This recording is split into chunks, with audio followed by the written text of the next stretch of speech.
Luego de tomar su almuerzo el día 20 de julio de 1973, el artista marcial, filósofo, cineasta y actor Bruce Lee se reuniría con su productor Raymond Chow, discutiendo acerca del guión de su siguiente película, Game of Death.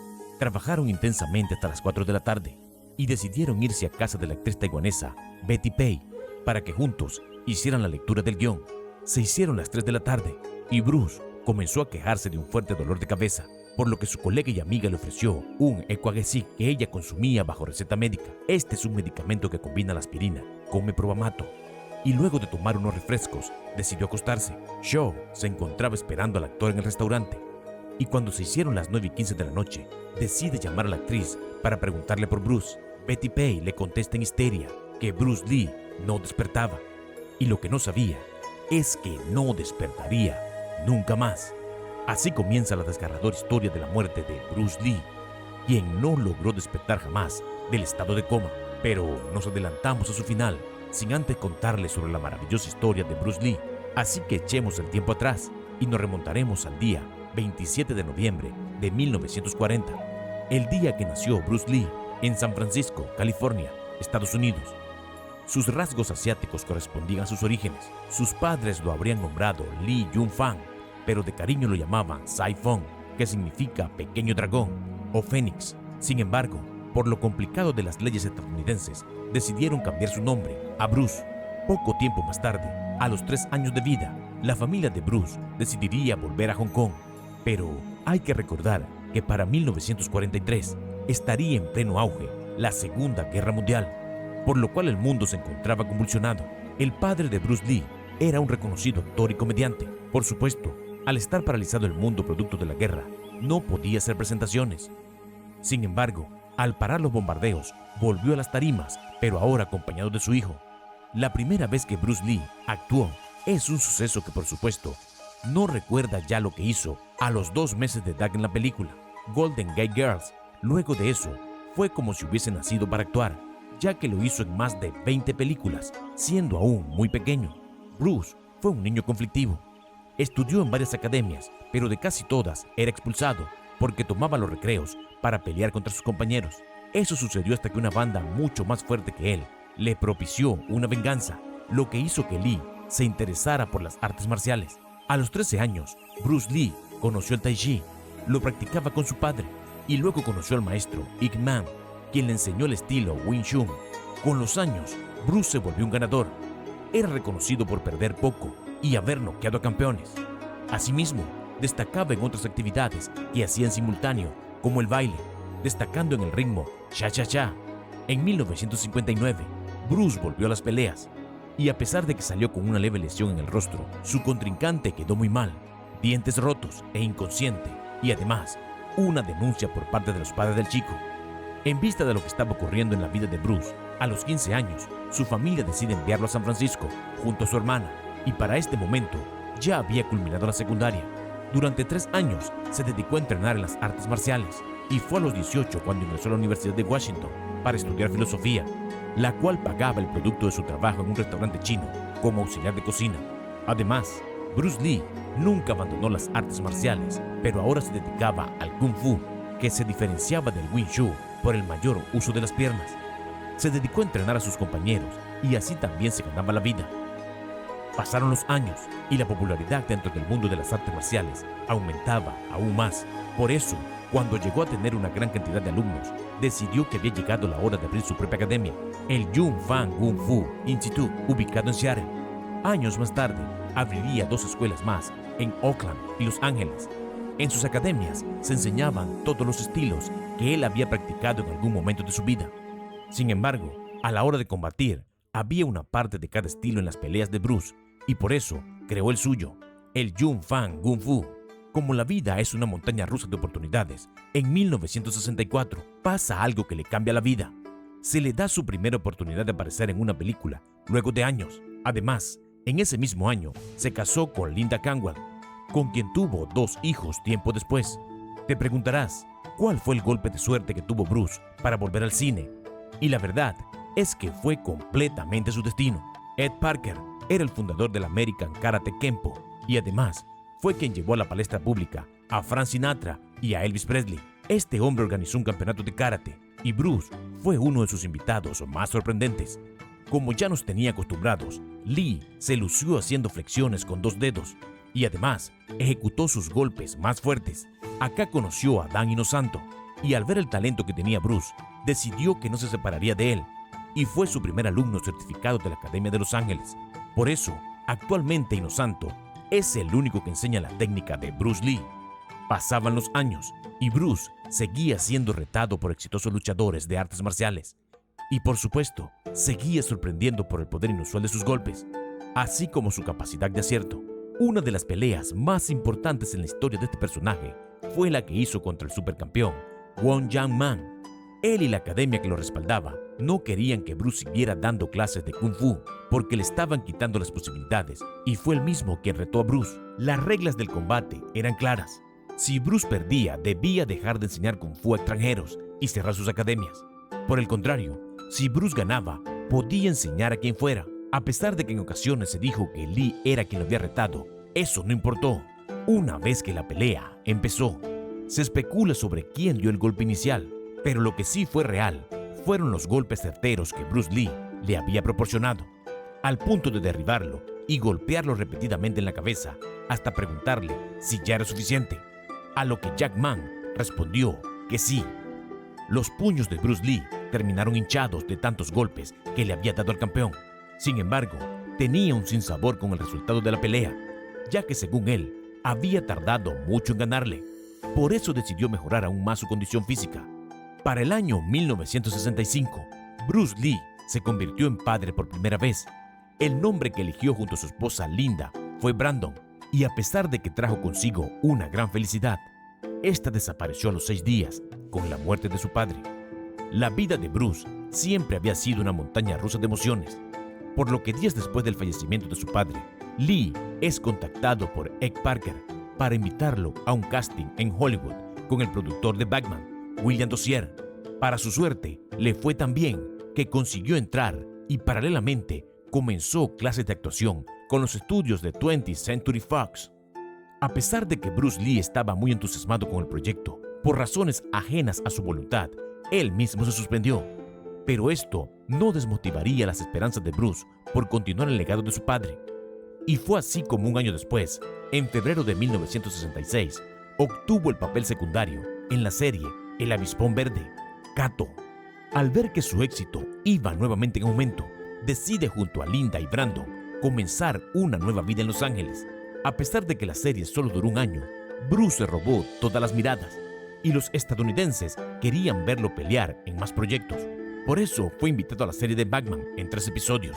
Para el año 1967, abrió una academia en el barrio chino de Los Ángeles. No obstante, prefirió mantenerlo en secreto para seguir actuando. Bruce Lee sufría de la visión y por eso usaba gafas mientras no estaba en escena, pero también fue una de las razones por las cuales no prestó servicio militar en Estados Unidos. En un entrenamiento fuerte, Lee se lesionó un hueso de la espalda, lo cual lo dejó paralizado por 6 meses. Durante ese tiempo, se dedicó a escribir una gran cantidad de notas que serían publicadas años más tarde, luego de su muerte, como un libro el cual llevó por nombre El Tao de Jeet Kune Do. A pesar de que los diagnósticos médicos no eran favorables, Bruce Lee volvió a caminar y a ser tan fuerte y certero como su pasado. Asimismo, se tomó el tiempo de escribir el guión de Silent Flood en 1971. Los guiones que estaba construyendo Lee eran muy buenos. Sin embargo, cuando los ofrecía a las productoras, estas querían cambiarle partes que Bruce quería conservar. Por eso, Warner Brothers le compró la idea de Warrior, cambiando solo el nombre a Kung Fu. El protagonista de esta película no sería el propio Bruce Lee, sino David Carradine. Esto se decidió porque Carradine contaba con rasgos occidentales fuertes, algo de lo que Lee carecía. A pesar de que luego se le intentó quitar mérito en la creación de este proyecto, luego se le dio el que merecía. Tiempo después, Bruce Lee decidió viajar a Tailandia para crear oficialmente su primera película, The Big Boss, o mejor conocida como Karate a muerte en Bangkok. El film se terminó en tan solo 6 semanas, y antes de comenzar a rodarla, Bruce Lee le dijo al director que sería la estrella china más famosa de la época. El cansancio de Lee luego de grabar rindió sus frutos al ver su éxito. La película recaudó más de $3 millones, pero lo que más sorprendió fue el salto a la fama de Bruce Lee, quien se había convertido en un héroe en China y una superestrella a nivel mundial. El actor ahora quería dedicarse a producir sus propias películas, a pesar de haber recibido propuestas con cheques en blanco o retomar proyectos como The Silent Flood.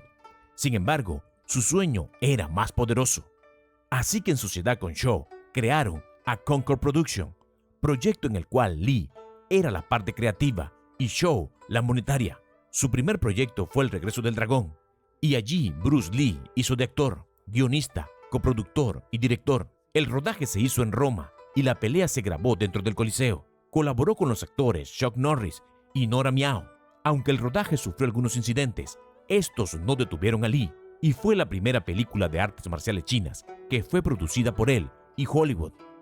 Si los 3 millones de Big Boss le habían parecido un verdadero éxito a Bruce Lee, no se esperaba los 200 millones recaudados del Regreso del Dragón, la cual para ese año solo fue superada por El Exorcista. Sin embargo, lo que no esperaba el actor era que no podría disfrutar de los frutos de su trabajo, porque días más tarde dormiría para nunca más despertar. Corría la mañana del 20 de julio de 1973 y Bruce Lee se encontraba realizando sus actividades cotidianas. Como ya sabes, tuvo reuniones de trabajo y luego tendría una cena con su socio y amigo Raymond Shaw. Pero a ese restaurante nunca llegó.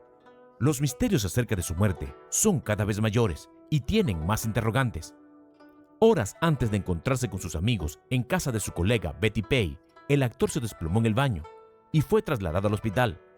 Allí sufrió tantas convulsiones que llevaron a los médicos a hacer estudios en su cerebro, que arrojaron como resultado un edema, una afección que consiste en que el cerebro se llene de líquidos y por ello se hincha y causa dolor.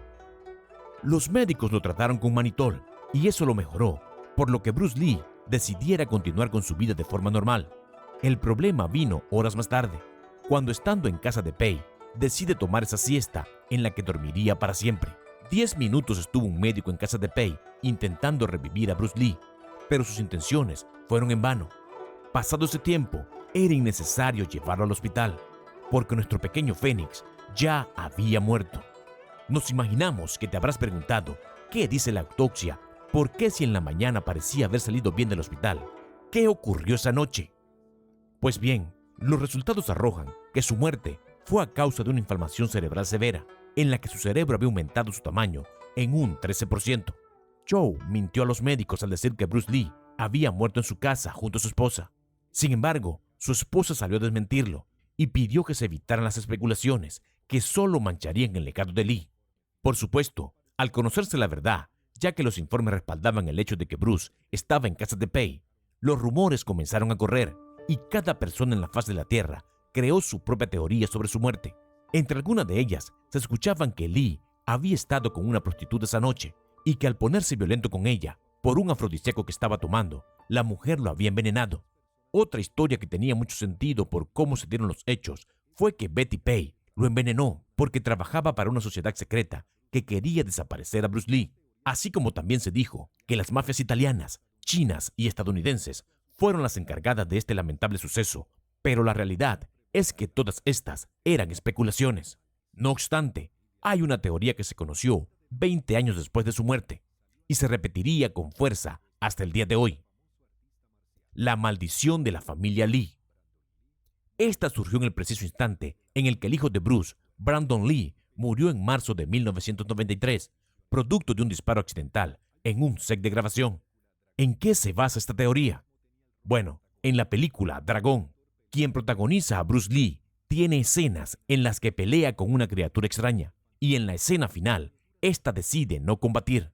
Se dice que su decisión se debió a que ésta sería quien se llevaría a Brandon 2 semanas más tarde, y justo antes de su estreno. En entrevistas, Linda, la esposa de Bruce Lee, confesó que él le habría comentado en varias ocasiones que no viviría ni la mitad del tiempo que su padre, el cual había fallecido a los 64 años. Y para casualidades de la vida, Bruce murió a los 32 años. La teoría también indica que esta maldición llegó con Bruce al nacer porque había llegado al mundo luego de que su hermano mayor había muerto. Una superstición china indica que cuando esto pasa, el nuevo hijo tendría que ser llamado en femenino, por lo que sus padres lo llamaron Sai Fong. Pero, entonces, ¿qué sucedió? pues Bruce desafió la maldición cuando usó su otro nombre. También se dijo que a Bruce Lee le había alcanzado el toque de la muerte, la cual se relaciona con la medicina tradicional y el paso de energía, y que había sido utilizada días antes contra él. Pese a todas las teorías que existen acerca de su muerte, lo que es innegable es el legado que dejó el actor y que aún mantiene vivo su esposa, Linda, y su hija, Shannon Lee.